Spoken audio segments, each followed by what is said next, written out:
Salut Urgent! Salut, Comment tu ça sais, va? ben oui. Hey, premier épisode hors série en présentiel aujourd'hui. On y reçoit là, Vincent et Xavier de Carcajou Games. Je sais pas si tu avais un petit mot d'introduction à dire avant qu'on leur demande de se présenter. Ben non, écoute, tu l'as très bien fait, tu l'as très bien dit. On est dans notre série hors série, en fait. On va peut-être la Oui. rebaptiser d'ici là. Mais donc, c'est ça, on essaye pour la première fois en présentiel dans un studio de jeu, rencontrer les personnes en vrai. Donc, Moi, voilà. je dois avouer, par exemple, avant de commencer tout ça, que c'est la première fois de ma vie que je me retrouve dans un studio de jeux vidéo. Fait que pour moi, c'est une expérience particulière. J'aime beaucoup, déjà. J'aime beaucoup.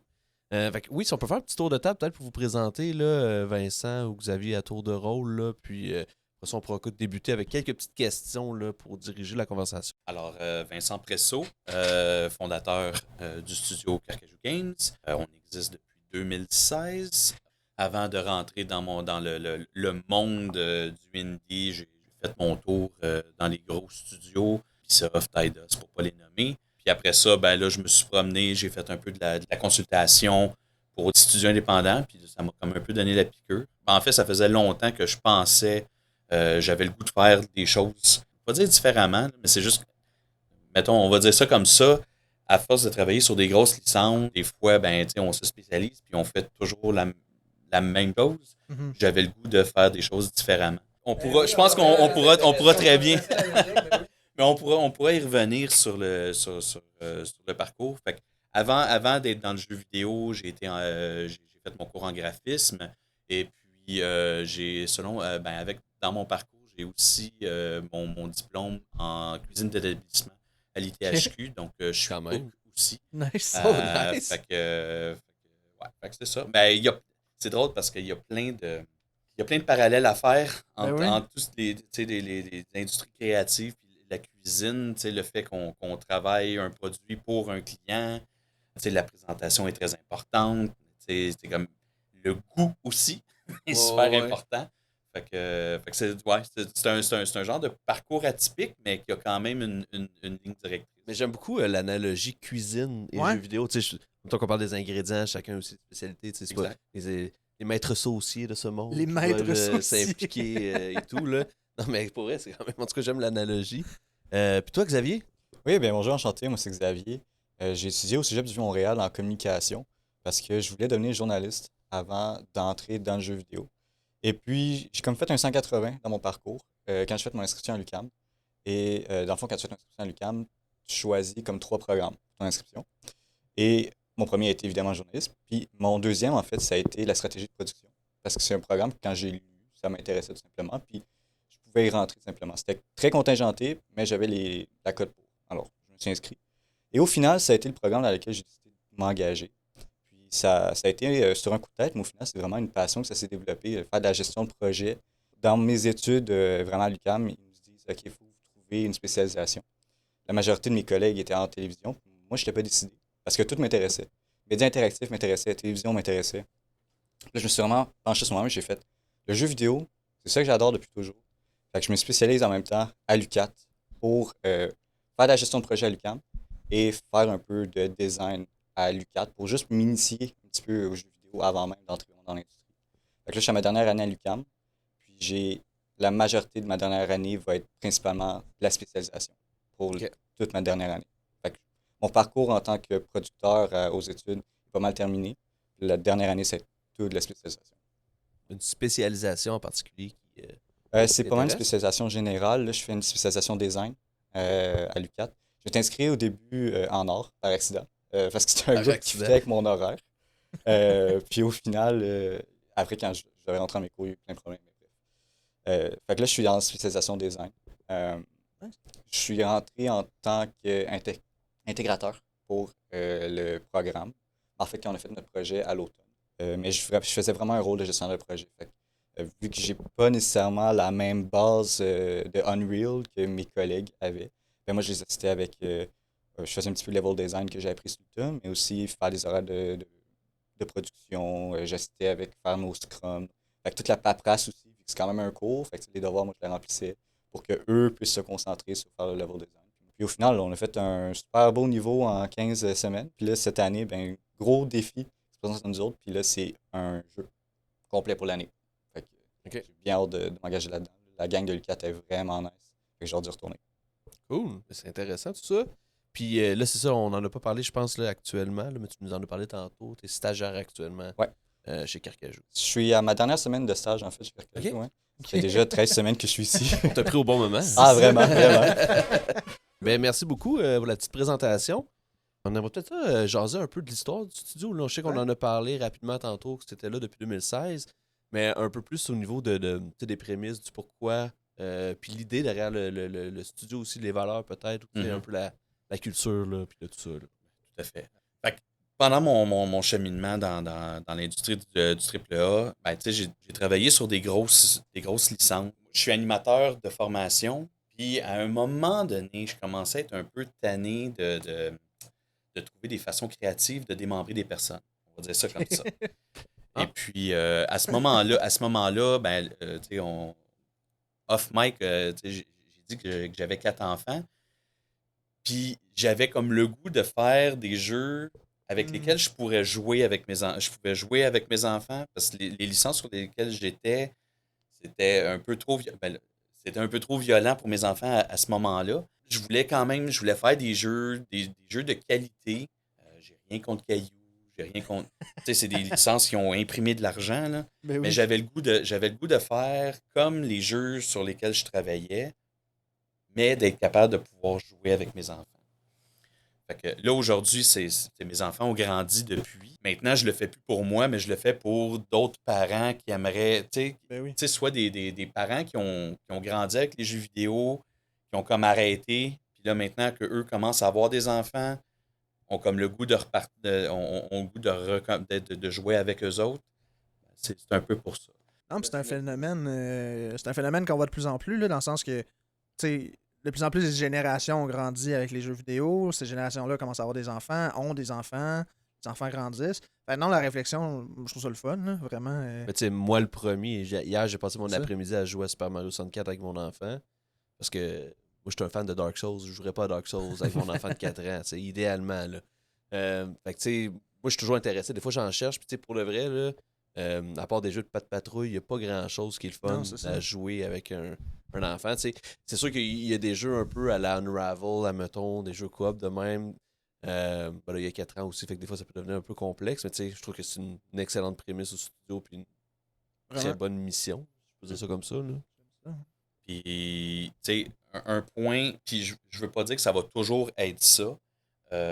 Présentement, mes jeux sont, tu sais, c'est des jeux qui sont comme sans violence. Tu sais, j'avais comme besoin de prendre un. Je suis pas contre la violence, mais jusqu'à un certain point, je pense qu'elle doit être justifiée. Tu sais, je veux dire, il y a plein d'autres studios, il y a plein d'autres jeux qui font ça. C'est correct, je leur laisse. Moi, j'ai le goût d'essayer des choses différentes.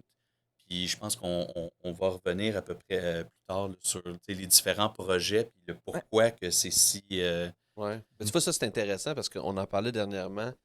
Puis c'est quelque chose que moi, personnellement, je suis un peu, je vais me mettre entre parenthèses, déçu des studios AAA. C'est qu'on voit, on voit une tendance où ils vont essayer de garder ce qui fonctionne. Puis il y a moins d'essais, il y a moins de tentatives de faire quelque chose de nouveau et de différent. T'sais. Puis je trouve ça le fun de voir ça. Dans le fond, c'est ça mon. Ben mettons que je vais me faire l'avocat du diable, dans le sens que tu sais, ils mettent tellement d'argent c'est sur sûr, leur c'est production que c'est rendu difficile de prendre des risques parce que souvent ils sont aussi cotés en bourse. Tu sais, je veux dire, ils sont obligés d'avoir un rendement. Fait que tu sais, en Oui, quelque- absolument. Là, je pense que c'est une autre réalité, mais c'est quand même beau de voir ça. Puis c'est le fun de voir qu'il y a encore des studios qui veulent prendre des risques. En tout cas, Mais moi, j'apprécie grandement. c'est pas facile parce Non, que non, j'imagine. j'imagine. prendre des clairement. risques, ça a des coûts. Puis c'est Ben, ça reste un encore risque. plus maintenant. Là, je te dirais que c'est très difficile dans l'industrie présentement. Là. Tu sais, je veux dire, les effets de la pandémie puis de Ben la oui. récession. Puis Ben oui. c'est très difficile de trouver du capital présentement. Non, clairement.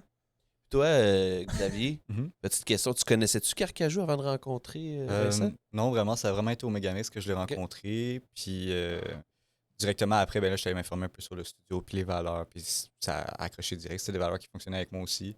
Faire des choses différemment, puis faire des jeux pour tout le monde. Faire des jeux aussi éducatifs qui ont un but. C'est quelque chose que je voulais faire. Tu sais. Comme, oui, c'est sûr que travailler pour n'importe quel gros jeu d'action, ça rapporte de l'argent. Mais faire les choses puis que tu as un but en arrière, puis tu sais que tu fais comme des projets ou que tu crées des produits puis que ça aide la société ou ça promouvoit Une des valeur connaissances. ajoutée, en Ouais, c'est fait, ça. là. Tu as une valeur à ton produit puis que c'est pas juste comme la bagarre, tout le kit, que tu peux donner des leçons en même temps. C'est vraiment quelque chose que je voulais faire aussi. Donc ça donnait bien Carcajou parce que c'est pas mal le moteur principal. Cool. Puis on parle justement de Carcajou depuis tantôt. Mais c'est quoi vos jeux? On va dire ça comme ça. Je vais y aller straight to the point. C'est quoi vos jeux? Puis où est-ce que ça en est, justement? Parfait. Donc, le jeu principal sur lequel on travaille, qui achève, dans le fond, on va avoir beaucoup plus d'informations là, à donner bientôt, surtout avec Gamescom qui s'en vient. Ça s'appelle Once a Tale, qui se trouve être une love letter au film de stop motion puis au conte de fées. Donc, dans ce jeu-là, on joue Hansel et Gretel. Donc, on passe de un à l'autre. C'est un jeu d'aventure, exploration. Donc, je veux pas spoiler l'histoire, là, Ben mais oui. disons qu'on commence avec le conte classique, mais à un moment donné, on utilise ça un peu comme un cheval de Troie. On va rencontrer d'autres personnages de d'autres contes, puis c'est une histoire Cool. originale, OK. inspirée de toute une espèce d'amalgame de contes classiques. Je sais pas comment ça marche, mais les comptes, t'avais-tu des droits d'auteur à payer? C'est la beauté des contes. C'est ça, hein, me semble. Ça fait partie du domaine public OK. depuis C'est ça, j'étais pas bien sûr. longtemps. Ce qui est drôle, puis là, on pourrait tomber dans le côté légal parce que souvent, tu sais, j'ai quand même un peu regardé les choses parce que souvent, on a l'idée des contes, ben, ce que Walt Disney en a fait. Et puis, ça, c'est bien drôle. Puis, tu sais, avec le temps, ça risque d'être encore plus drôle, justement, les droits d'auteur. Je donne souvent comme exemple, mettons, on va prendre le conte de Blanche-Neige. Ouais. Ben, Blanche-Neige est libre de droit, ça fait partie du domaine public, mais les noms des 7 nains, ça, c'est Walt Disney qui OK, c'est qui une les a création de présentés. Walt Disney. Fait ça. que le nom des nains, tels qu'on les connaît, Dormeur, Grincheux, ça, copyright Disney. Ah, c'est intéressant. Blanche-Neige, en tant que tel, domaine public. La robe bleue, jaune et noire, le look Le de look, Blanche-Neige, Walt Disney. OK. Fait que, tu sais, il y a plein de choses comme ça. Tu sais, Parfois, ils ont des petite sirène. copyrights sur les assets qu'ils ont utilisés. Sur les choses que eux ont définies.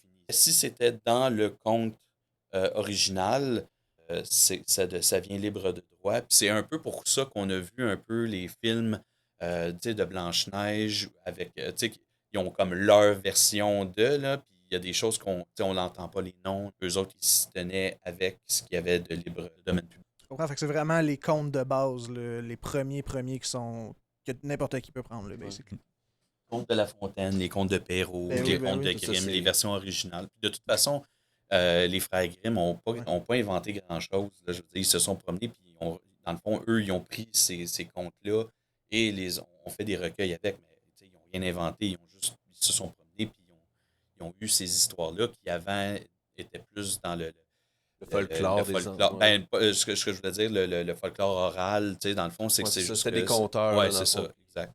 Ah, Ah, c'est c'est cool. intéressant parce que j'avais la même réflexion avec Lies of P là, qui sort éventuellement avec de Pinocchio.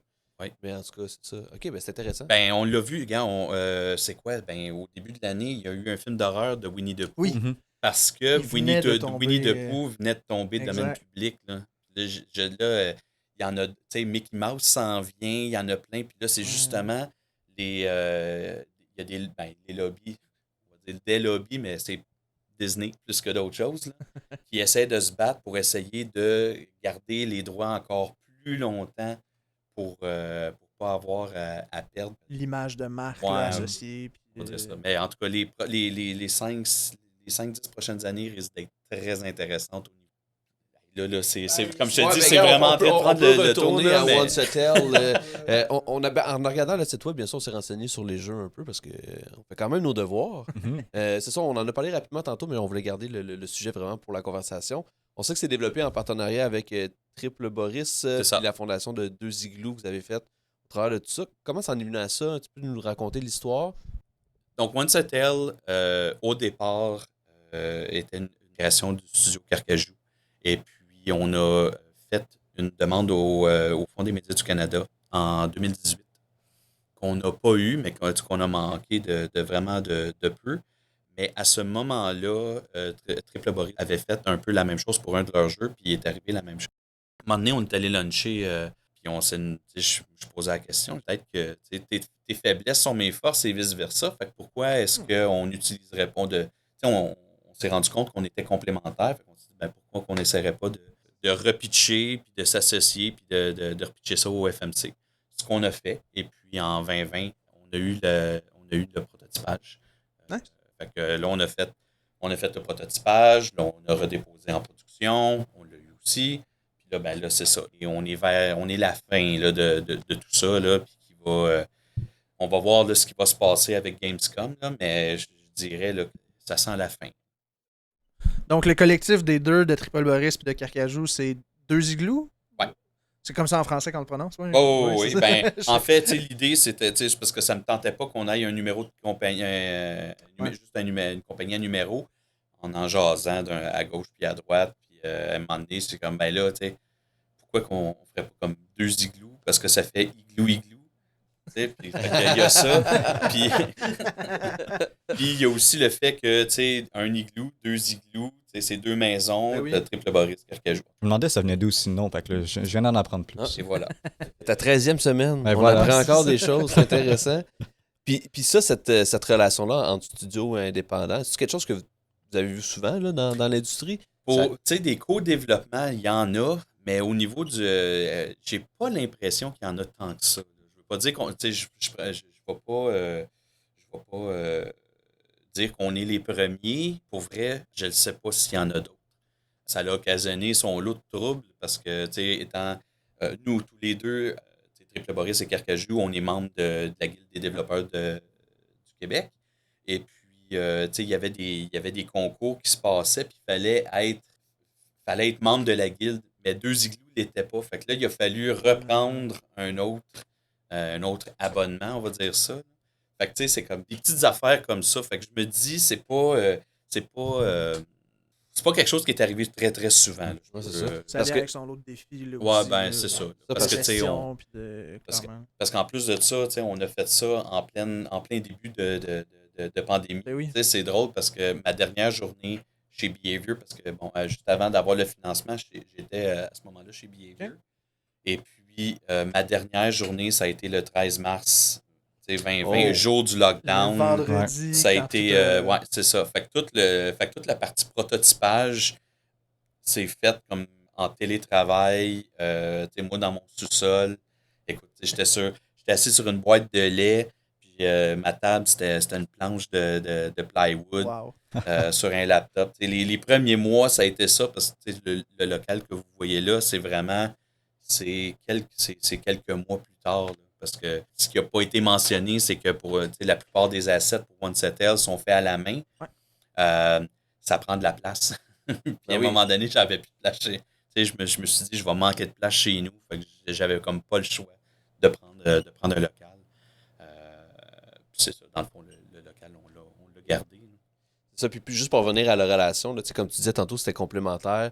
Ses forces, c'était tes faiblesses et vice-versa là, avec Triple Boris. Je suis surpris qu'il n'y en a pas plus que ça au niveau des studios indépendants qui font peut-être des collaborations comme ça. Parce que j'ose imaginer, puis là tu pourras me dire que c'est pas vrai au besoin, là, mais j'ose imaginer que c'est justement les effectifs qui peuvent être un enjeu au niveau des développeurs indépendants. Puis Ben, j'ai l'impression que il va y en avoir de plus en plus. ouais, c'est ça.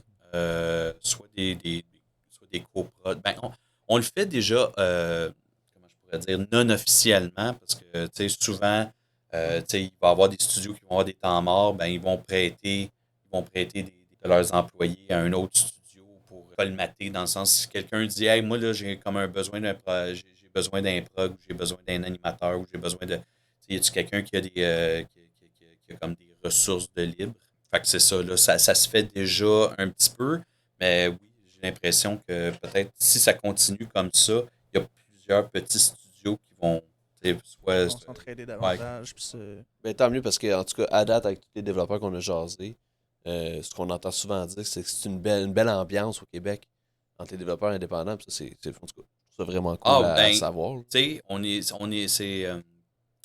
on aime dire qu'on fait de la compétition. Oh, wow. Fait que, Wow. J'adore ça parce que c'est vraiment ça parce que, tu sais, on n'a pas nécessairement tous les mêmes niches. Tu sais, puis on est quand même petit. Fait que, tu sais, on n'est pas. Faut pas se regarder, faut pas se voir comme étant des compétiteurs parce que nos vrais compétiteurs sont à l'international. Tu sais, c'est les États-Unis, c'est l'Europe, tu sais, c'est d'autres gros marchés. Fait que si en plus, tu sais, faut s'aider autant qu'on peut ici, parce que si c'est pas le cas. Non, j'adore ça. Puis c'est drôle parce que c'est pas la première fois que ce terme-là ressort dans nos podcasts. On en avait parlé un peu là, dans la première saison, là, le terme compétition. Puis, tu sais, au final, à un niveau des studios, c'est le succès de l'un va shiner sur les Exact. autres. Tu sais. Mm. C'est comme ça qu'il faut le voir. Là. Tout à fait. Fait que, Parce non, que c'est le l'industrie fun. québécoise qui Exact. shine dans ce temps-là. Exact. C'est vraiment Exact. cool. On en a parlé rapidement, puis je pense qu'on va peut-être en parler un petit peu plus davantage là. On a parlé des visuels, parce que là, Ouais. c'est audio seulement. On va essayer de prendre des photos si on a le droit tantôt. Ouais, j'ai un petit oui de la tête, on aime ça. Mais pour vrai, dans le studio, vous voyez pas, là, mais il y a vraiment beaucoup d'assets qui sont faits manuellement, là, à la main, qui sont pris. Comment ça marche, ce processus-là? Ben, en fait, c'est un peu moi dans ma tête de fou. Puis bon, j'ai des coups de main là, à gauche et à droite aussi. Là. Je veux pas prendre tout le crédit. Mais tu sais, c'est vraiment, c'est quasiment plus un atelier de sculpture. Puis fait que.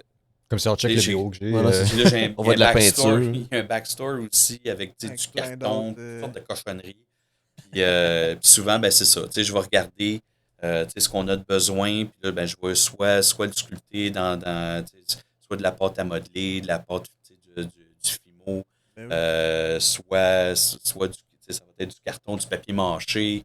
Tu sais, you name it. Là, tu sais, j'ai du bois, j'ai du papier journal, j'ai du papier de toilette pour faire de la texture sur les arbres. Tu sais, j'y vais vraiment là, selon ce qu'on a besoin. Puis, tu sais, c'est ça. On le fait à la main, très inspiré tu sais, du stop motion. Initialement, c'est toi qui faisais ça manuellement ou tu Oui. avais déjà quelqu'un? Oh, oui. Ok. C'était toi qui. Ben, tu sais, je te dirais, majoritairement, c'est moi qui fais tout. Ouais. Par le passé, juste avant qu'on aille, ben, dans le fond, au tout début du projet, j'avais pris des cours de fabrication de marionnettes et tout. Fait que, tu sais, ma professeure me donnait un coup de main. Fait que, tu sais, je veux dire, non, puis, tu sais, c'est quelqu'un de super talentueux. Puis, il y a vraiment pas de jugement dans cette question-là, là, mais c'est une vraie question parce que je suis curieux, mais pourquoi? OK. Je savais que ça. parce que Une c'est- petite question à grande plusieurs- réponse. Non, mais c'est parce qu'il y a, en fait, il y a plusieurs raisons. Une des premières, c'est que ça me permettait de ne pas engager de modeleur parce que je pouvais le faire à la main. Mais ça, c'était vraiment plus une raison économique au tout début, parce que je me disais, tu sais, j'essayais de voir comment est-ce que je pouvais couper dans les coups. Ça, c'est la première chose, mais en fait, c'est vraiment, ça va plus loin que ça. Dans l'industrie du jeu, on est toujours en train d'essayer de pousser le plus loin le réalisme, de pousser la technologie, de pousser les tools, puis tu sais, là, on parle d'AI. Puis j'avais le goût de. J'ai l'impression qu'on est en train de perdre un peu l'artisanat des choses. 100%. Puis j'avais le goût de justement, au lieu d'avancer, ben, de prendre un ou deux ou trois pas de recul, puis d'aller chercher vraiment ce côté-là artisanal. Tu sais, quand je suis sur ma table, puis je suis en train de sculpter un personnage, une face, ben, une tête, un corps, peu importe, là, il y a comme. Comment j'expliquerais bien ça? Ben, déjà, en partant, il n'y a pas de contrôle Z. Mhm. Tu sais? Non, Fait- en effet. Fait que quand on travaille quelque chose, ben, si tu fais une erreur, ben, faut que tu travailles avec cette erreur-là. J'ai l'impression que c'est. Je pense que tous ceux qui font de la sculpture vont probablement dire la même chose. C'est que j'ai l'impression que ça infuse l'âme. Ça leur donne une âme. Tu sais, parce qu'il n'y a pas une affaire, il n'y a pas un arbre qui va être pareil. Il n'y a Ben oui. pas tu sais, des personnages. Puis, tu sais, j'ai une petite anecdote par rapport à ça. C'est que, tu sais, à un moment donné, bon, il y a un personnage, je ne vais pas le nommer. Mais il y a un personnage à un moment donné, je suis en train de se faire la face, puis je suis en train d'écouter du Dark Synth. Ok. Je sais, puis à un moment donné, j'ai comme arrêté parce qu'il avait juste l'air evil. Tu sais, j'ai l'impression que ça l'a. Fait que, tu sais, fait que c'est bien de valeur, je l'ai brûlé. Ma question, c'est Juste au cas pour Il est pas. rendu Juste, où? Ouais, c'est j'allais te ça. demander, es-tu dans la pièce ici? non. Juste au cas qu'ils reviennent, là. Tu sais, je veux dire, puis là, je l'ai refait, puis c'est drôle parce que là, j'écoutais la musique du Shire, tu sais, genre de Lord of the Ouais. Rings. C'était vraiment beaucoup plus smooth. Puis là, ben là, ce personnage-là, fait que c'est peut-être juste un addon, mais j'ai l'impression que, tu sais, comment on se sent. Ben, tu sais, c'est ça. Je pense que c'est comme la même chose dans n'importe quel Or. médium Ouais. de création, tu sais, je veux dire, tu infuses ton état du moment dans ça, puis même dans le 3D, mais dans le 3D, j'ai l'impression c'est que tu sais, tu peux retoucher, puis retoucher, puis retoucher, puis à un moment donné, ça devient parfait, puis je voulais pas ça. Je voulais garder les erreurs, je voulais garder le côté artisanal, Ouais, puis ça amène beaucoup d'authenticité aussi là, au jeu en soi. Là, mais c'est beaucoup de travail. Ben non, mais Oui, j'imagine. définitivement. La dernière fois que j'ai fait ça, c'était au secondaire. Là, puis je me rappelle que je tripais pas tant que ça. Fait que... Mais tu sais, puis là, on va revenir à une des raisons du pourquoi, c'est que, un autre exemple, c'est comme faire des petites briques là, en mousse, parce que tu sais, j'utilise de la mousse isolante. Tu sais, Mhm. ceux qui sont dans l'univers de Warhammer ou tu sais, qui font du show, ils vont savoir exactement de quoi je parle. Mais tu sais, de la mousse isolante, tu sais, des feuilles de mousse rose qu'on découpe, puis on fait des briques avec ça. Ben, admettons que on avait un problème de main-d'œuvre, ben, tu sais, montrer à quelqu'un à couper des petites briques, ça prend à peu près 3 minutes. Ouais. C'est pas mal plus simple que de lui montrer comment modéliser dans Max Maya, tu sais, you name it, Blender ou peu importe. Tu sais, fait que l'espèce de ce que je m'étais dit à ce moment-là, c'est si, admettons, j'ai besoin de plus d'aide, ben, tu sais, je peux peut-être même amener mes enfants et leur dire, OK, regarde, toi, tu Journée vas- bricolage. Tu sais, c'est ça. Tu sais, c'est quasiment vu comme ça, là. Mais, tu sais, c'est ça. Fait que de faire des assets venait comme la porte d'entrée. Puis là, je me suis dit, encore plus loin que ça, ben, s'il y a des gens, tu sais, des anciens, là, c'est un peu intense parce que je vois mal, mettons, un bricoleur venir me donner un coup de main. Ouais, je comprends. Mais tu sais, ça serait dans le domaine du possible. Ouais. Tu sais, des gens qui veulent se recycler ça. dans ce qu'ils font, puis de faire, Ça tu sais, peut de être faire soit du intéressant, modèle. même, d'avoir cette espèce Ben, d'expertise-là qui sort Exact. du jeu vidéo complètement. Mais tu Exactement. sais, quelqu'un qui est manuel, puis qui a travaillé toute sa vie dans le quoi de manuel, puis Ben, qui peut c'est quand ça. même transposer ça. ça fait rentrer du monde dans l'industrie qui n'aurait jamais été Entre dans autres. l'industrie du jeu vidéo. Ouais. Tu Tu sais, sais. il y a d'autres studios. Tu sais, je veux dire, je vais pas dire non plus qu'on est les premiers à le faire. Il y a d'autres studios, mais tu sais, d'autres studios indépendants qui sont en Europe, là, Ouais. où la culture, le stop motion, c'est pas mal plus. Populaire, Tu sais, c'est genre. resté, ouais, c'est Ouais. ça, c'est populaire. Ben, tu sais, eux autres aussi, ils font ça, là, mais tu sais, c'est vraiment, c'est ça. C'est des accessoiristes, c'est du monde que c'est ça leur job. Ah, c'est une belle Puis- job pareil. Oui. Ouais. Oui. T'en as-tu fait un peu, toi? Non, j'en ai pas fait. Quand je suis rentré, par contre, je me rappellerai toujours à quel point j'étais impressionné par la Oui. quantité de miniatures puis d'assets qu'il y avait. Tous les étagères, toute l'équipe.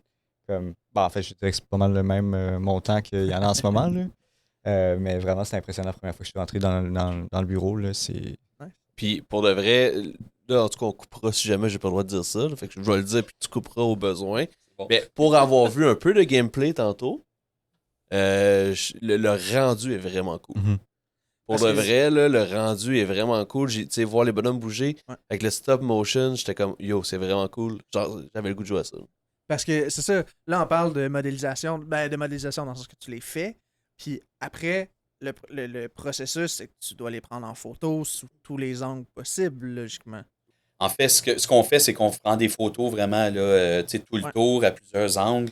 Puis après ça, ce que ça crée, c'est que ça crée un point cloud. Puis dans le fond, on crée un asset 3D. Tu sais, c'est pas comme si c'était une image 2D. Tu sais, parce qu'il y en Ouais, a non, je beaucoup. comprends. Il y en a des jeux d'exploration qui ont voulu aller chercher cette esthétique-là. Moi, je voulais aller plus loin dans le sens que, tu sais, mettons, j'ai un arbre, ben, je veux être capable de faire le tour de l'arbre, puis que ça soit pas tout le temps une image flat.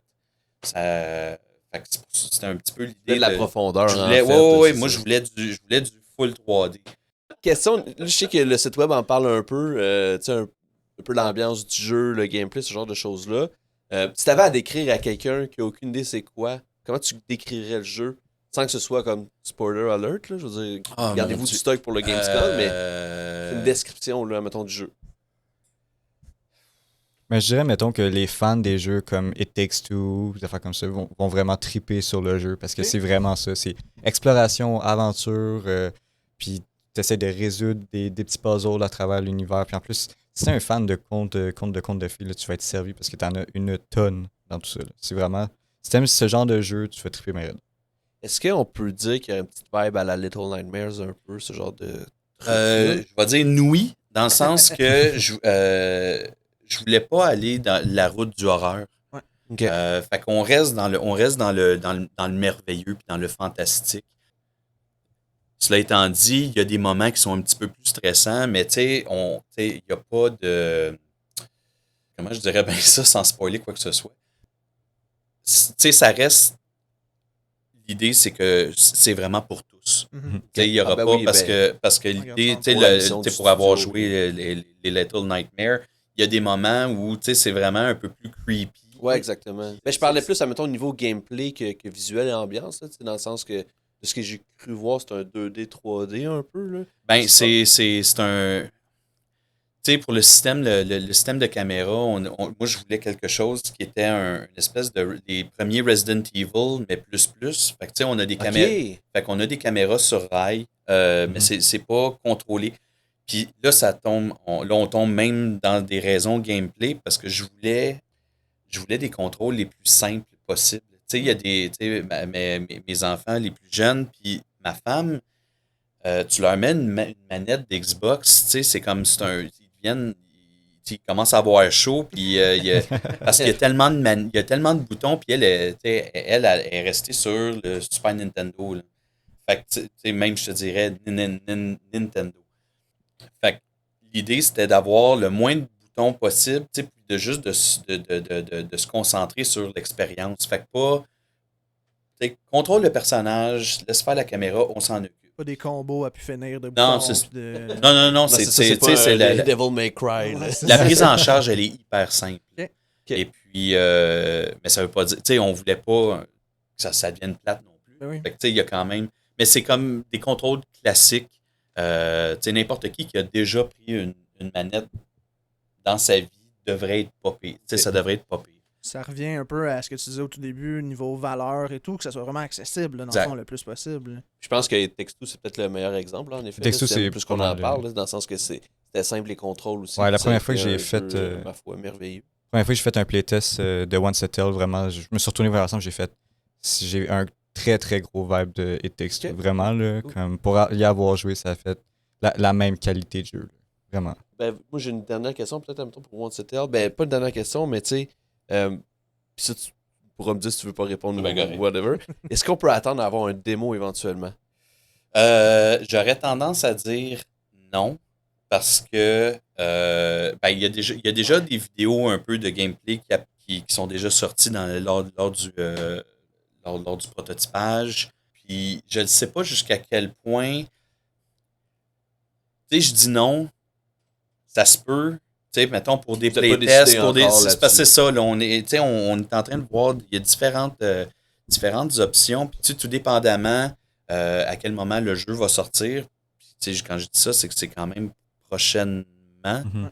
Tu sais, je veux dire, c'est pas. Tu sais, on en a pas pour encore 2-3 ans. Là.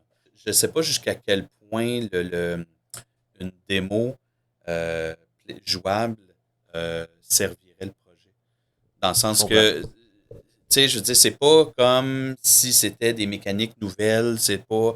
On veut pas spoiler l'histoire non plus. Mais comme je dis. de valeur ajoutée, là, actuellement. Là. Mais comme je dis, ça se peut qu'il y en aille, parce que, en tout cas, comme je dis, là, on a des playtests qui s'en viennent, puis il y a probablement une partie là, tu sais, de démo qui va. Parce que on va essayer de splitter ça en plusieurs parties pour faire jouer différentes personnes à différents morceaux du jeu. Mhm.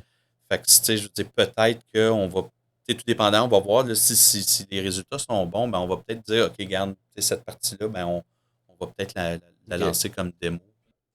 Autre question, peut-être plus sur le studio en général. J'ai vu, sur le site web, dans le fond, vous avez 3 jeux. Ouais. Puis je te dirais qu'il y en a plus que ça, mais il y en a quelques-uns qui sont Ouais. comme. qui sont cachés. Ouais. Ça, Oh. ça c'est Avant, sans compter les idées aussi. là. Ouais, c'est Comme- ça. Avant qu'on vas-y, se vas-y, lance, ouais, peut-être. dans les jeux, je sais plus si ça a été mentionné, mais je crois pas. Vous êtes combien d'employés au studio? On est 7 présentement. 7 temps plein. OK. Puis vous avez déjà plus que 3 jeux. Mon Dieu, c'est parce que disons que j'ai comme un problème tu sais, à toutes les 2 semaines, je pense que j'arrive avec un nouveau concept. Puis, sauf que là, tu sais, c'est ça, là, il y a une certaine retenue, mais mettons qu'on a déjà un backlog. Tu sais, là, on sort One Settle, Ouais. on sort Rose's Retirement Run, puis on pourra peut-être en reparler un peu plus tard. Puis là, il y avait d'autres projets, tu sais, il y avait des projets, probablement que vous avez fait allusion à Gut Instinct, qui est sur, pour VR. Exactement. Encore une fois, on y reviendra, mais tu sais, ça, c'était les principaux projets, mais qui achètent, tu sais, dans le fond, tu sais, One Settle, ça achève, Rose, ça achève aussi. Puis là, c'est ça. Là, on regarde tu sais, les prochaines étapes, puis ben là, vu qu'on est en train de discuter avec certains partenaires, ben c'est ça. Il y a des projets qui ne sont pas encore annoncés, qui pourraient l'être, qui pourraient même devancer Gut Instinct. Là, tu sais, je ne sais pas qui écoute ça, mais tu sais, bon, on viendra pourquoi. Tu sais, je veux dire, ça a été annoncé, tu sais, on a été finaliste pour un programme d'innovation, sauf que là, tu sais, je veux dire, il est un peu comme sur pause parce que, tu sais, on a malgré tout besoin de financement pour tout ça. Oui. Fait qu'évidemment, là, le prochain projet va dépendre de différentes discussions avec différents partenaires. Je posais la question parce que quand je suis allé voir sur votre site web, ma première réflexion, ça a été OK, 3 jeux annoncés, pas sortis. Je me suis dit, ça doit être quand même une pas pire équipe. J'ai travaillé 3 jeux de même en parallèle, ça doit être une pas pire équipe. Fait que finalement, comment vous fonctionnez? Est-ce que vous priorisez un jeu en particulier pendant un certain temps? Est-ce que vous jouez, dans le fond, est-ce que c'est il y a la cheval un peu, là, puis c'est chacun son tour? Tu sais, One Settle étant un co-développement, il y a une partie de l'équipe de Carcajou qui est là-dessus, mais c'est pas tous les membres Ok. de Carcajou. Sinon, revenons un peu à Rose's Retirement Run. C'est quoi le jeu? Tu OK, parlais de fait que Granny. le punchline, c'est pas, Ouais. c'est pas compliqué. C'est une petite grand-mère qui essaie de se sauver de son foyer de retraite. Nice. Fait que, Déjà là, moi, je suis hook. J'ai genre de jouer. fait que c'est un petit jeu. C'est un petit jeu sympathique. Nice. Puis dans le fond, sa raison d'être, tu sais, je veux dire, j'avais déjà. On vient sur le pourquoi qu'il y a beaucoup de projets. Parce que je veux avoir un gros backlog. Comme ça, quand on va avoir fini un projet, ben, on ne va pas passer 1 an et demi à se demander qu'est-ce qu'on va faire. Puis je ne sais même pas si je vais vivre assez vieux pour voir tous les jeux sur lesquels j'aimerais travailler. Ceci étant dit, pendant One Settle, entre le prototypage et la production, il y a eu un 6 mois de flottement. Puis là, moi, j'avais des employés, j'avais du monde. Puis là, je me suis dit, bon, ben, tu sais, je ne vais pas slacker tout le monde ou, tu sais, rien faire pendant. Fait que j'ai regardé le backlog, j'ai fait, OK, qu'est-ce qu'on pourrait prendre qui fitterait bien.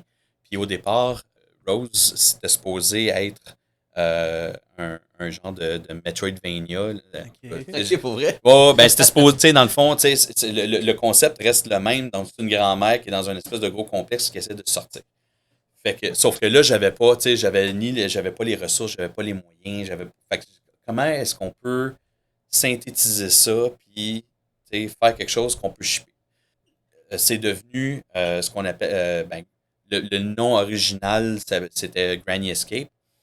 Et puis, on l'a fait pour mobile. Tu sais, dans le fond, on a vraiment fait des plus petits niveaux pour mobile. Puis, dans le fond, ça nous servait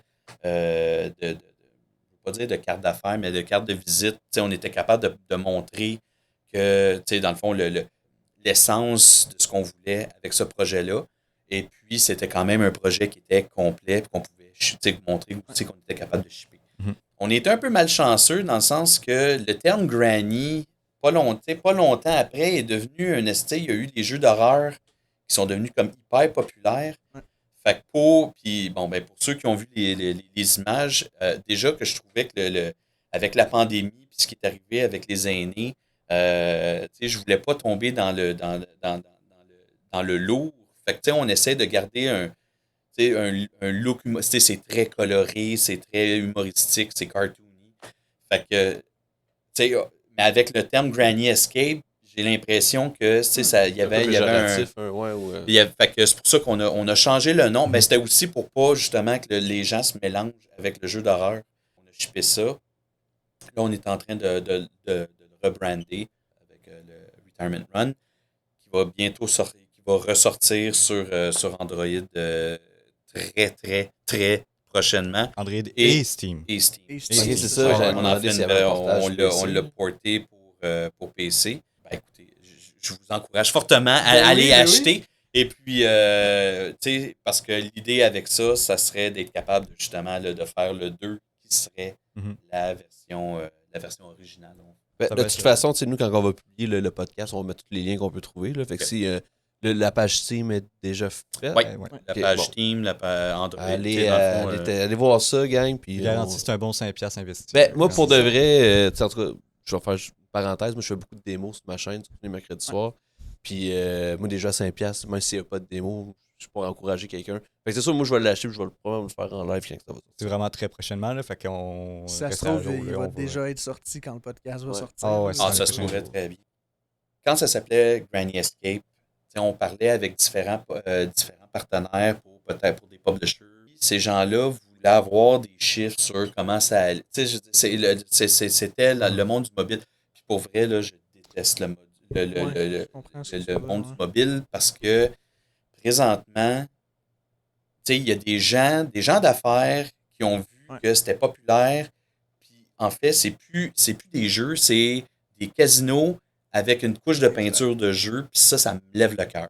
Je veux dire, quand on me parle pas de qualité du jeu, mais on me parle juste de user acquisition, on me parle de microtransactions, on me parle de.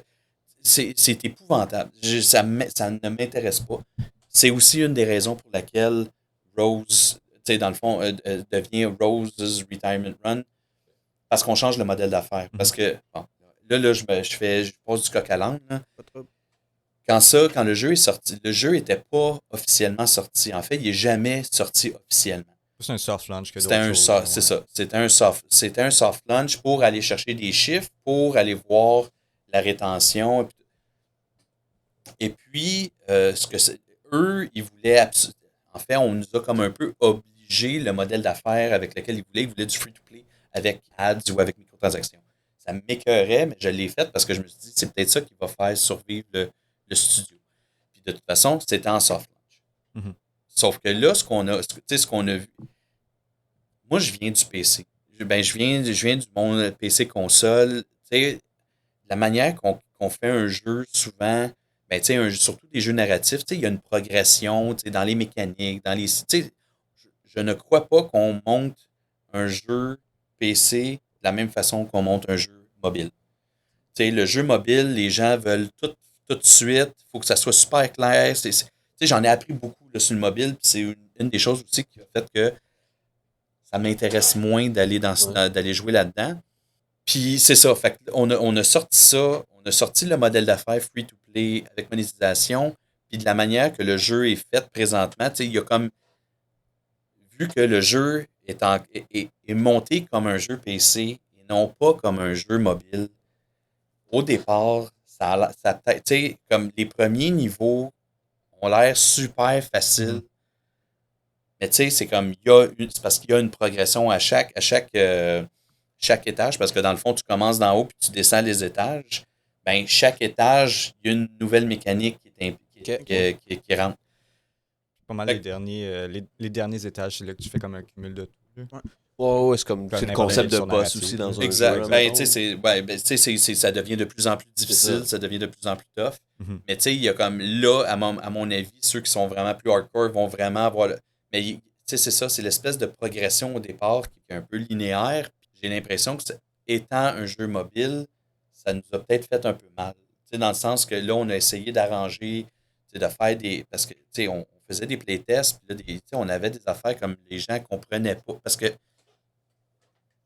ceux qui ne voient pas, là je prends mon téléphone. Là. Quand il allume le téléphone, puis là, il part le jeu, on dirait que ils se mettent à.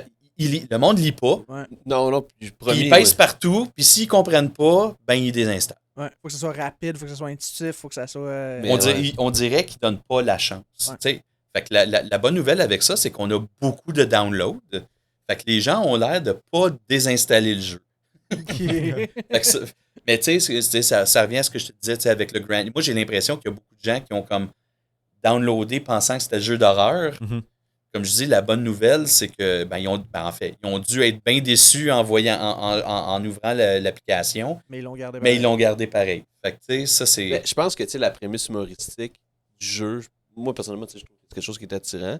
Mais c'est vrai que moi aussi, je suis pas un fan des jeux mobiles. Des fois, j'essaie de me trouver un bon jeu mobile, mais c'est totalement la même affaire. C'est free-to-play, t'as plein de trucs de microtransactions. Moi, je préférais payer comme 10-15$ mon jeu mobile, puis que ce soit un vrai bon jeu. Fait qu'à la place, j'utilise le xCloud parce que je paye déjà mon abonnement Game Pass. Mais c'est vrai que c'est un peu tannant. Je comprends que j'imagine que le portage Steam, ça vous a demandé un peu d'adaptation pour rendre le tout moins. Parce qu'on ressente moins un peu cette vibe-là, peut-être. Pour le port pour PC, on s'est vraiment plus concentré sur l'aspect, sur les contrôles, parce que c'était pas du tout la même chose. Mais le niveau, la progression, les niveaux sont ça se trouve être le même jeu. Fait que tu sais, en fait, là, j'ai hâte, quand on va sortir, j'ai hâte de voir le jeu mobile par rapport au jeu PC. Tu sais, j'ai hâte de voir, tu sais, de comparer les deux. J'ai hâte de voir ce que ça va donner. Ouais, niveau contrôle, puis niveau. C'est surtout au niveau progression. Ouais, c'est ça. Je veux dire, les gens, est-ce que les gens vont accepter cette proposition-là? Les gens trippent sur le concept, mais après ça, c'est est-ce qu'ils vont l'accepter du début à la fin? Là, Ouais. Mais tu sais, c'est ça, on disait au début que c'était vraiment facile, le temps que tu comprennes tes mécaniques, là, mais rendu dans les dernières zones, là, comme ça devient, tu réfléchis à tes pas, tu réfléchis aux actions que tu veux prendre, ça devient très, très stratégique. C'est précis aussi. Puis on passe ça d'un price range 5$. 5$. Oh, Tu c'est simple. sais, je veux dire, moi, 5$, même si je passe une demi-heure sur un jeu, je considère que j'ai rentré dans mon argent. Ben, là. Tu sais, moi, je vois toujours ça comme ça parce qu'il y en a qui chialent. Le jeu est gratuit puis ça trouve le moyen de chialer. Ouais, Tu sais, je me dis, t'es prêt à payer 25$ pour aller voir un film au cinéma qui va durer 1h30. Si ça dépasse ça, tant qu'à moi, t'es gagnant. Exactement. Puis, tu sais, si tu veux avoir une industrie des jeux, comment je pourrais dire? Tu sais, on parlait de cuisine, mais tu sais, c'est un peu la même chose. Si tu veux une variété, tu sais, dans les restaurants, si tu veux pas juste avoir des pizzerias puis des burgers, ben, tu sais, il faut que tu demandes une variété, mais tu peux pas juste la demander. Faut que tu investisses dedans, il faut que tu y ailles. Parce que le problème, c'est ça, c'est si tu ouvres un restaurant, tu sais, un restaurant indien, tu sais, puis personne n'y va, ben il va fermer. Puis après ça, viens pas te plaindre que tu as juste des pizzerias puis des burgers. Exactement. Puis moi, personnellement, c'est une des raisons pourquoi je finance quand même. Je back beaucoup de jeux sur Kickstarter, c'est ce genre de truc-là. Je trouve ça super intéressant à faire. Mais tu sais, comme tu vois, moi, c'est déjà sur ma wishlist. Ah, merci. Fait que, écoute, ça va être dans ma to-do certainement. Puis j'aimerais qu'on parle un peu aussi du jeu VR, Gut Instinct. Parce que là, c'est ça, on en a parlé hors micro. Mais tu sais, on a un jeu humoristique, escape game un peu. On a le jeu Once a Tale, qui est pas nécessairement dark, mais tu sais, qui est différent. Puis c'est du stop image, ce genre de truc. Puis là, on est dans le VR. Avec un nom, Gut Instinct. Ouais, c'est ça. Comment vous en êtes rendu là? En fait, point commun, projet sur lesquels je veux que la compagnie travaille, c'est que je veux me sortir des niches habituelles. Tu sais, Granny, l'idée c'était de prendre un personnage qui est pas un hero fantasy. Puis pas juste ça, c'est que tu sais, je pense qu'on a tous des grands-parents qui vieillissent avec la technologie.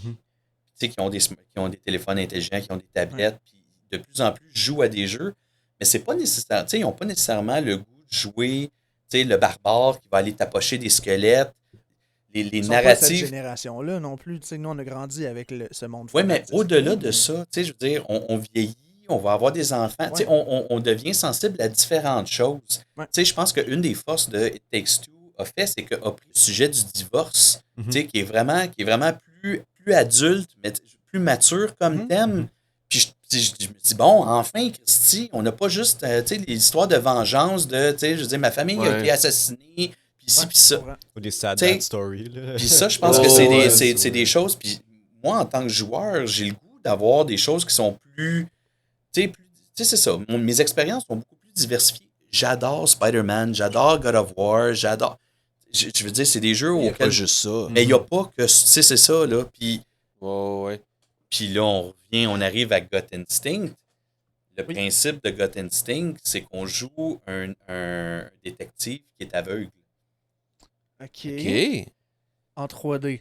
En 3D. En VR. Fait que, tu sais, on peut imaginer Gut Instinct comme un jeu, comme un escape room dans le noir. On va dire ça un peu de même.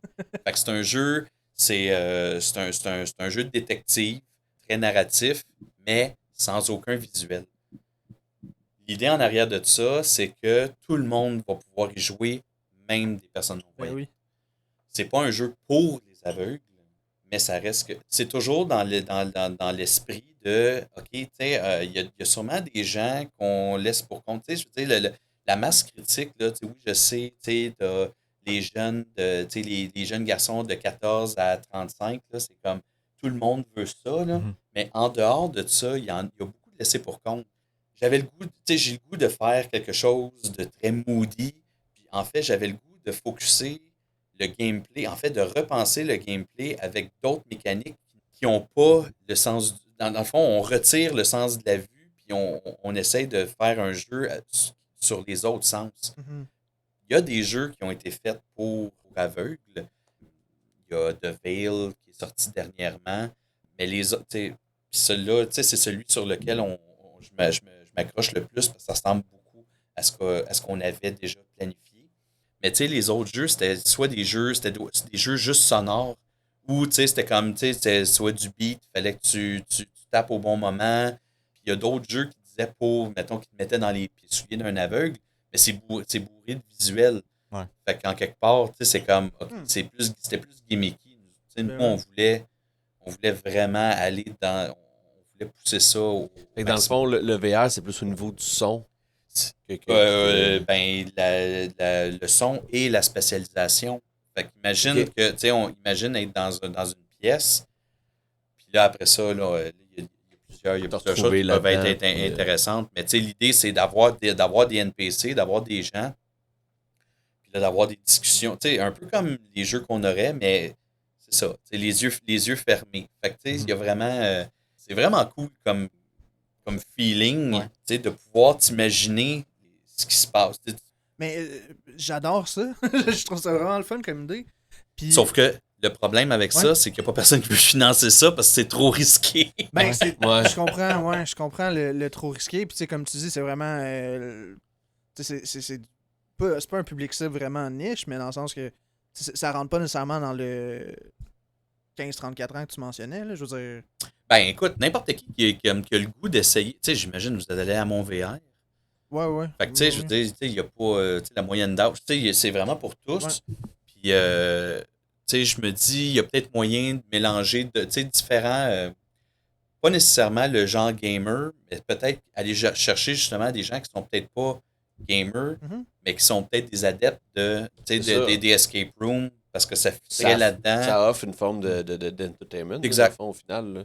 Obligé d'être. Puis ça, je pense qu'il y a beaucoup de jeux vidéo qui prennent cet angle-là, plus de l'expérience et non du jeu vidéo classique. Puis, tu sais, pour avoir fait plein de démos, on en découvre à chaque semaine. Puis, c'est comme ça, pour moi, sans nécessairement, t'es pas obligé d'aimer les jeux vidéo pour être attiré par ça parce que c'est une expérience. Oui, c'est ça. Tu sais, je veux dire, c'est vraiment plus. C'est beaucoup pour l'expérience en tant que telle. Tu sais, je veux pas. C'est pas gimmicky parce que c'est plus un. Tu sais, le jeu, il va être il est quand même complet. Là, parce qu'il y a vraiment beaucoup plus que juste ça. Là, tu sais, je veux dire, c'est en fait de gameplay. Je veux pas en dire trop parce que. Non, mais c'est bien correct. On est comprend vraiment. ça. Mais tu sais, je veux dire, on avait été finaliste pour un prix d'innovation avec ça. J'espère éventuellement, là, comme pour l'instant, il est mis un peu plus sur le back burner. Ça peut être. Ça, c'est plus pour vous. Dans le fond, on l'a mis plus sur le back burner. Il est encore là parce que j'y tiens à faire ce jeu-là. Mais qui est comme plus sur le back burner parce que ben, c'est ça. Tu sais, le jour où je vais être capable, d'avoir du financement pour ça, ben là, tu sais, on va le ramener puis on aura une petite équipe dédiée. Mais bon, pour l'instant, tu sais, je vais essayer de me concentrer sur les jeux qui sont sur le bord de shipper. Ben oui. Non, ça, je Sûr comprends. que, idéalement, on veut toujours tu sais, le projet qui va assurer la pérennité de la compagnie. Ça, c'est vraiment. Tu sais, ce projet-là, il est proche de mon cœur. J'en ai quelques-uns comme ça. J'aime essayer des affaires. Puis même si. Tu sais, puis là, on tombe dans. Tu sais, c'est sûr que mon premier but, c'est que la compagnie aille bien. Mhm. Puis à partir de ce moment-là, tu sais, j'ai le goût d'essayer des affaires. Puis tu sais, c'est pas grave si un jeu a, tu sais, je veux dire, il y a comme 1000 personnes, puis ces 1000 personnes-là, tu sais, ils le trouvent bon. OK? C'est plate parce que pour trouver un publisher ou trouver, tu sais, du monde qui vont financer, tu sais, il y a pas d'argent, il n'y a pas nécessairement d'argent à faire avec ça, mais ce jeu-là a le droit d'exister pour ces personnes-là. Là, on tombe, tu sais, on tombe Ouais, plus je dans comprends. la philosophie. la philosophie. Tu sais, puis je reviens encore souvent, tu sais, au restaurant, tu sais, souvent, je parle avec des publishers, puis tu sais, je leur dis, tu sais, il y a sûrement, si vous pensez, il y a sûrement un petit restaurant que vous connaissez, tu sais, qui est comme, ça peut être une cantine, tu sais, il n'y a pas tant de monde que ça, là, qui y vont, mais tu y vas pour telle affaire. Ben, selon les modèles des gros publishers, tu sais, présentement, mais ce restaurant-là n'aurait pas le droit d'exister. Ben, en fait, il pourrait, mais arrange-toi, tu sais, parce que c'est pas pour nous. C'est plate, mais tu sais, à un moment donné, je pense qu'il va falloir repenser la façon dont on distribue. C'est beau faire de l'argent, mais à un moment donné, tu sais, how much is enough? Tu sais, tout l'argent qui est là devrait servir, ne serait-ce qu'à un pourcentage quelconque, là, d'aider ces expériences-là qui vont peut-être aider d'autres personnes. Juste encourager la créativité en général. Ça Ouais. devrait être juste un standard. Oui, exactement. Ben, ça l'était, je pense, avant. Je pense que l'industrie a beaucoup évolué. C'est parce que les jeux aujourd'hui coûtent tellement cher. C'est ça. Puis, tu sais, on s'en revient à ce qu'on disait au tout début. Tu sais, les gros studios peuvent. Tu sais, oui, ils vont en prendre. Ben, tu sais, c'est peut-être un judgment call, là, mais des fois, ils vont regarder ce que fait un indie. Ouais. Puis, ils vont dire, ah, ça a bien marché, fait qu'on va faire pareil. Le petit studio indie a pris tout le risque, tu sais, peut même avoir fermé. Tu sais, puis eux autres vont prendre ça, puis eux autres ont les moyens, mais là, ils n'ont plus besoin de faire de recherche. Non, c'est sûr. Ouais. En tout cas, on espère le mieux pour l'industrie, puis c'est vrai qu'encourager la créativité puis prendre des risques, moi, en tout cas, c'est quelque chose qui je pense qu'il manque un peu. Investissez dans le indie. Moi, Ouais, c'est ça. ouais. C'est là que je m'en allais, en fait. Je trouve que c'est une des forces du indie. Oui, il y a les risques et tout, mais c'est une des forces puis la beauté, tu sais, c'est qu'ils essayent des choses, il y a des trucs qui ressortent. Puis même, tu sais, comme tu dis, c'est repris des fois par plus grosses compagnies, là, ou peu importe. Mais où ce que je m'en allais avec ça, c'est je serais curieux de t'entendre, de vous entendre sur l'importance d'un wishlist, aussi niaiseux que ça. Pour vous, c'est quoi votre perception par rapport au wishlist ou Ben, tu sais, les publishers vont souvent regarder, ils vont dire, tu sais, en bas de 10 000 wishlists, là, tu sais, ils signeront pas grand. C'est comme, on dirait que tu sais, le 10 000 wishlist, là, c'est la porte d'entrée pour être capable d'aller chercher du financement supplémentaire. Fait que je dirais, pour des petits studios que, tu sais, c'est un peu leur voie de salut, c'est de trouver un publisher, parce que oui, on peut s'auto-financer, puis il y a plein de tools qui existent. Là, il y a Epic qui vient d'en sortir un autre, puis tu sais, c'est bien, mais t'as beau faire le meilleur jeu du monde, si personne sait qu'il existe, t'es un peu mal pris. Tu sais.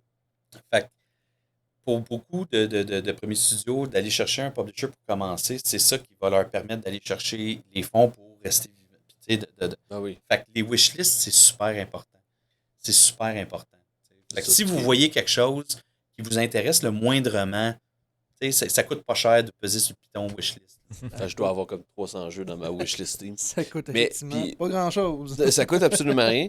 Puis, tu sais, en tout cas, une question peut-être là, semblable, sans parler nécessairement des wishlists, les services, admettons, comme Game Pass, il y a Sony qui a le leur aussi, là, mais tu sais, qui finance des jeux pour les avoir Day One, admettons.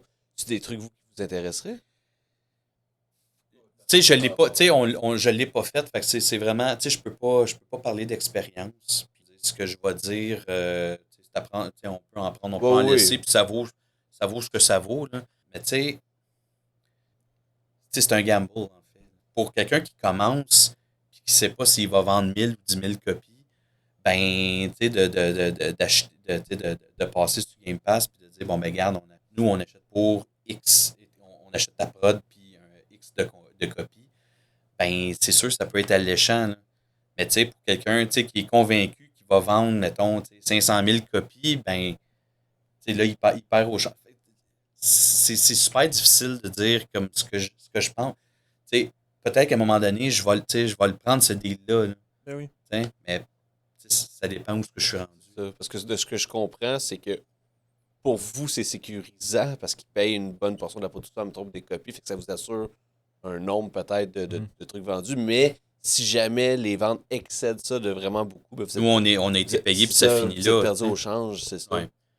Mais merci Merci à de vous. nous avoir Hey, accueillis ben, dans votre tout beau le plaisir studio. était pour nous, je pense. Donc, écoutez, je pense qu'on pourrait terminer ça là. On vous souhaite, écoute, ce Le qu'on a meilleur à dire, on succès. vous souhaite la meilleure des chances, notamment au Gamescom, là, qui s'en Ouais. vient, on le répète, là, très, effet. très bientôt. Puis, en se tient au courant, on va rester en contact. On va mettre les liens, tous vos réseaux sociaux, là, Carcajou Games. Allez voir Parfait, puis ça. on va faire la même chose de notre bord. Génial. Yes. Génial. Oubliez pas de wishlister la gang, on le dit, c'est ultra important. Ben, merci. On apprécie votre support, on apprécie que vous soyez là aujourd'hui. Ça va être tout le fun. Ben, let's go, on est bien contents. Merci beaucoup. Merci à vous. Hey, merci.